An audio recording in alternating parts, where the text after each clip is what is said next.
Eldon Murphy, and I'm a learning manager with Holland College here at the Marine Center in Summerside, PEI. Commercial diving is an assortment of different trades, really, but I mean, a commercial diver, if you want to use the slang term, jack of all trades, but it's basically an underwater construction worker, really, and you can be doing an assortment of jobs from as I said, construction on the marine terminals or docks. You can be doing maintenance on ships. You could be doing inspections using video and still cameras. You can be using non-destructive testing methods. A lot of the different trades depend upon divers to go down, and because they are land-based, they get our commercial divers to go down and perform those skills. They're not all certified in all skills, but they definitely have to touch on a lot of different trades in order to perform. We start off with very basic things, CPR, first aid, those types of things, prerequisites to going out on the dive site. Hand and power tools, we get into dive equipment, physics, physiology, and then by the time the students have done a certain amount of theory and practical on surface, we go to what we call dry dives, and they actually put on the equipment and they function test all the gear. Then when they're proficient at that, they're put into the water, and they start off very slowly, shallow dives, and we work to deeper depths, and we progress the skills as we go along. It's mainly team building at first, because the whole class has to work as a team, although dive site will not function. 36 weeks or 9 months. Our divers will come in. Our roll here is at 7:55, and at 0800 we go for a 3-mile run, and divers have to be able to accomplish that in 25 minutes in our timed runs to meet the physical requirements that we need. We do that to evaluate our divers daily. If you're not physically fit enough to do that run, you're not physically fit to go in the water. So in that case, you don't get your bottom time, you don't graduate. The day then would progress to either classroom or to in the shop here doing setting up for a dive. Chamber checkouts, pre-dive checks, helmets would be pre-checked, and then out on the dive site it would be set up. At 10 o'clock we have divers in the water. They exit the water at 12 o'clock.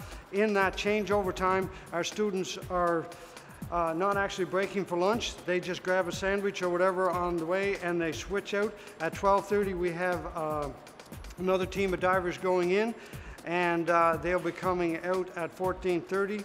We come back to the shop and do their post-dive on the equipment, fill out our logs, and a debriefing, and the day is done. Pretty much with our DCBC certification, which is extremely important, it's recognized worldwide, and with that certification our students can work anywhere in the world. That would prepare them for a basic commercial diver entry level. Now, you do learn a lot more on site with experience, but it will give you the certification you need to apply for a job in the outside industry. Graduates have been very good in recent years. I can't really tell you the exact percentage, but I would say roughly 90% of our students do get employment. It doesn't happen immediately. In some cases, as in last year, 3 of the students weren't employed until August, and they graduated in May, so they were searching for jobs. So it did take a while, but they did find employment, and they are working now. Somebody that wants to work with their hands, they have to be physically fit, they have to travel, because in order to maintain a job, you have to travel. As a rule, it's not someplace you're going to come to work, go home at night to see your family. A lot of divers spend most of the time away from home, and so you have to be prepared to travel. You have to be flexible in your hours, because diving in some places is not always new new construction, it's maintenance and repair, and a lot of that is done in off hours. So you will likely be working through the middle of the night or any hour you're called. Most divers are on call 24/7, and that's how they gain employment. If you want to be a commercial diver, my main advice is, in the area you are, go and find a commercial diving company, talk to their dive supervisors and the owners of the company.